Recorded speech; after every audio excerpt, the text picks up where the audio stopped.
এপিসোডের প্রথমে আমরা হিসিক আর নামসুনকে দেখতে পাই। হিসিক নামসুনকে বলতে থাকে, তুমি আমার কাছেই থাকো, তুমি আমার থেকে কখনো দূরে যেও না।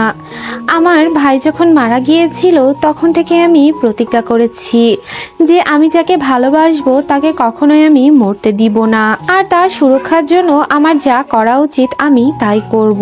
তখন নামসুন বলতে থাকে, আমি তোমায় অনেক ভালোবাসি।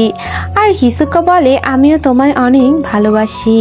আর এরপর ওরা দুজন একসাথে ঘুমিয়ে পড়ে। এরপর আমরা নামসুনের মাকে দেখতে পাই।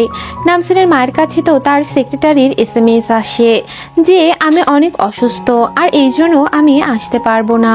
এরপর আমরা দেখতে পাই গাড়িতে তো ওর সেক্রেটারি ঘুমিয়ে পড়ে আর ড্রাইভার এগুলো SMS করতে থাকে।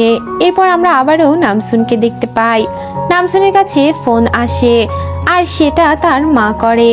আর তখন তার মা বলতে থাকে যে আমাদের শুটিং কমপ্লিট হয়ে গিয়েছে, আমার সেক্রেটারি আসতে পারেনি, কিন্তু তার পরিবর্তে আমি এই কাজটি করে দিয়েছি। নামসুনের মা বলে, এডিটিং শেষ হয়ে গেলে আমি তোমাকে পাঠিয়ে দিব আর হিসিককেও পাঠিয়ে দিব। তখন নামসুন বলতে থাকে, হিসিক ঘুমিয়ে পড়েছে, তুমি এটা আমাকেই পাঠিও। তখন নামসুনের মা বলে, তোমরা কি একসাথে আছো কিনা, তোমাদের মধ্যে কিছু হয়ে গিয়েছে কিনা। তখন আমরা দেখতে পাই নামসুন বলে, মা এইরকম কিছুই নয়। এরপর আমরা নামসুনের মায়ের সেক্রেটারিকে দেখতে পাই। তার ঘুম ভেঙে যায় আর সে পাশে একটা ফুলের তোড়া দেখতে পায় আর একটা কার্ডও দেখতে পাই। সেখানে একটা অন্য ফোনও ছিল আর এই ফোনটাতে তো আমাদের সিওর ফোন চলে আসে। এরপর আমরা দেখতে পাই সে ওই ফোনটা রিসিভ করে। তখন সিও বলতে থাকে যে তোমার এখন আর কোনো উপায় নেই, আমি যেটা বলবো তোমায় সেটাই করতে হবে, আর তা না করলে আমি তোমায় ফাঁসিয়ে দিব। এরপর আমরা ওই লয়ারকে দেখতে পাই আর সাথে তো কমিশনারও ছিল, আসলে ওরা সবাই একই সাথে ছিল। এরপর আমরা সিওকে দেখতে পাই।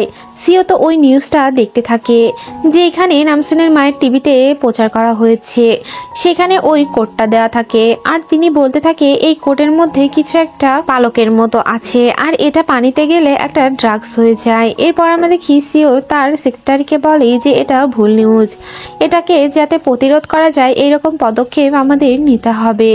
এরপর আমরা নামসুনকে দেখতে পাই। নামসুনের ঘুম ভেঙে যায়। হিসিক সকালে উঠে কাজে চলে গিয়েছে আর তাকে SMS করে গিয়েছে। এরপর আমরা নামসুনের ওই ফ্রেন্ডকে দেখতে পাই। নামসুনের ফ্রেন্ড তো গরিব লোকদেরকে হেল্প করছিল আর তার ওয়াইফ তো তাকে পিছন থেকে ফলো করতে থাকে।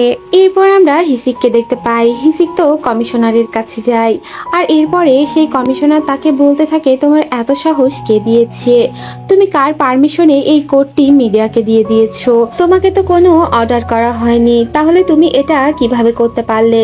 তখন আমরা দেখতে পাই হিসিক বলতে থাকে, স্যার আপনার মানুষের জন্য কাজ করা উচিত, আপনিও যে এর সাথে জড়িত আছেন এটা তার প্রমাণ দেয়। তখন পুলিশ অফিসারটি বলতে থাকে, তুমি তোমার জব নিয়ে অনেক রিস্কে আছো, যখন তোমার চাকরি চলে যেতে পারে। তখন হিসিক বলতে থাকে, আমি চাকরি নিয়ে কোনো পরোয়াই করি না।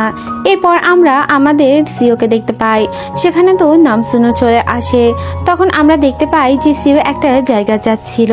তখন সে সাথে করে নামসুনকে নিয়ে যেতে চায়, কিন্তু নামসুন তো যেতে চায় না। এরপর আমরা দেখি ওই সিক্রেট ক্লাবের সবাই তো বসে থাকে। সেখানে ওই লয়ার সবাইকে জানিয়ে দেয় যে আমাদের সিও তো ড্রাগের সাথে জড়িত আছে। এরপর সেখানে সিও চলে আসে আর এরপর একজন মহিলা সিওকে জিজ্ঞেস করতে থাকে যে আপনি কি ড্রাগের সাথে জড়িত আছেন কিনা। তখন সিও বলতে থাকে, তোমাদের এত প্রশ্নের উত্তর আমি দিতে পারবো না, কিন্তু একটা কথা মনে রেখো, আমি রক্ষা না পেলে তোমরাও রক্ষা পাবে না, কেননা আমি যখন তোমাদের ঘুষ দিয়েছিলাম তোমরা সবাই সেটা নিয়েছিলে আর এটা সবকিছুই ভিডিও করা আছে। এরপর আমরা নামসুনকে দেখতে পাই। নামসুন তো সিওর রুমে চলে আসে আর সে বুঝতে পারে যে সেখানে সিসি ক্যামেরা আছে। এরপর সে ফোনে কথা বলার ভঙ্গিতে সেখান থেকে সিওর ফোনটি নিয়ে নেয় আর এরপরে সে তার ডেস্কটির কাছে যায় আর তারপর সেখান থেকে সব ডাটা কপি করে নেয়। এরপর আমরা দেখতে পাই যে নামসুন তো ওই ফোনটি সিওর রুমে আবারও রাখতে যায় আর এরপরে সেখানে সিও চলে আসে। সিও রুমের মধ্যে চলে আসে আর এরপরে সে এসে দেখতে পায় নামসুন সেখানে বসে আছে। এরপর আমরা দেখতে পাই সিও নামসুনকে বলতে থাকে, আমি তোমায় একটা জায়গায় নিয়ে যাব, তুমি এর আগে আমাকে বলেছিলে তুমি ল্যাবে যেতে চাও, আমি আমার ল্যাবে তোমায় নিয়ে যাব। তখন নামসুন বলে, ঠিক আছে, আমার কিছু কাজ আছে, এটা আমি সেরে আসি। এরপর দেখা যায় যে নামসুন সিঁড়িঘরে নামসুন হিসিককে ফোন করে, আর ফোন করে সে জানিয়ে দেয় যে এই কাজগুলো করেছে আর একটা পেন ড্রাইভ সে ডেলিভারি করে দিচ্ছে। আর এই কথাগুলো তো কেউ পাশ থেকে শুনতে পাচ্ছিল। এরপর আমরা দেখি যে হিসিক তো এই ডেলিভারিটি পেয়ে যায়। সেখানে একটি পেন ড্রাইভ থাকে। এই পেন ড্রাইভে তারা সব নাম্বারই দেখতে পায় বাইরের ছিল, কিন্তু একটা নাম্বার কোরিয়ারই ছিল। এদিকে সিওর কথায় তার লোকগুলো তো সব নামসুনের ফ্যামিলির পিছনে পড়ে যায়। তারা সেখানে বসে নামসুনের ফ্যামিলির সব সদস্যদের নিয়ে আলোচনা করে। সেখানে নামসুনের নানি, নামসুনের বাবা আর ভাইয়ের ছবিও থাকে, কিন্তু তারা নামসুনের ছবি তো বের করতে পারেনি। এরপর আমরা দেখি একটি লোক বলতে থাকে যে এই বুড়ি মহিলাকে আগে উঠাতে হবে, অর্থাৎ তারা প্রথম টার্গেট নানিকে করে ফেলে। এরপর আমরা দেখি নামসুন তো সিওর সাথে ওই ল্যাবটির মধ্যে চলে আসে। আর এরপরে আমরা দেখতে পাই সেখানে যাওয়ার পরে সিও তো একটা রুমে নিয়ে যায়, আর সেখানে একজন লোক ছিল যার চুল দিয়ে একটা চোখ ঢাকা ছিল। তখন ওই লোকটি তাকে বলতে থাকে যে এই অ্যান্টিডোটের ফর্মুলাটি তুমি কবে দিবে।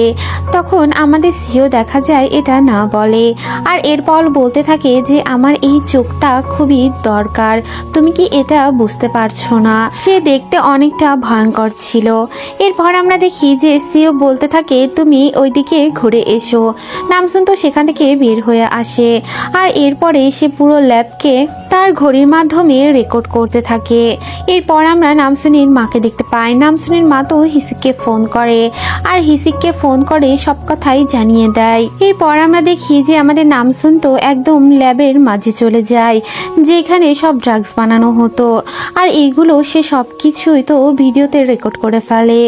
এরপর আমরা দেখি যে সিও তো ওই লোকটির সাথে কথা বলতে থাকে। তখন সিও জিজ্ঞেস করে যে, এরপর আমরা সিওকে দেখতে পাই। সিও তো তাকে জিজ্ঞেস করতে থাকে যে মিনমিন কোথায়, সে কি আদেও বেঁচে আছে কিনা। তখন সে বলতে থাকে এটা তো আমি তোমায় এখন কিছুতেই বলবো না, প্রথমে আমার চোখ আগে তুমি ফিরিয়ে দাও। এরপর আমরা দেখি যে সিও তো ওইখান থেকে চলে আসে, আর সে নামসুনকে সাথে করে নিয়ে আসে।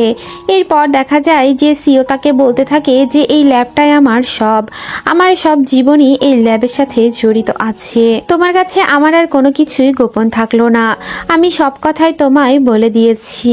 এরপর আমরা নানিকে দেখতে পাই। সে তো তার ক্রাশের সাথেই ছিল, কিন্তু নানি অনেক উদাসীন ছিল, কেননা সে কি করবে বুঝতে পারছিল না। তার হাজবেন্ড চলে এসেছে। তখন তার ক্রাশ বলতে থাকে চলো আজ আমরা বাইরে কোথাও ঘুরতে যাই, কিন্তু নানি তো সেটা না করে দেয়। সে বলে এখন ঘুরতে যাওয়াটা ঠিক হবে না।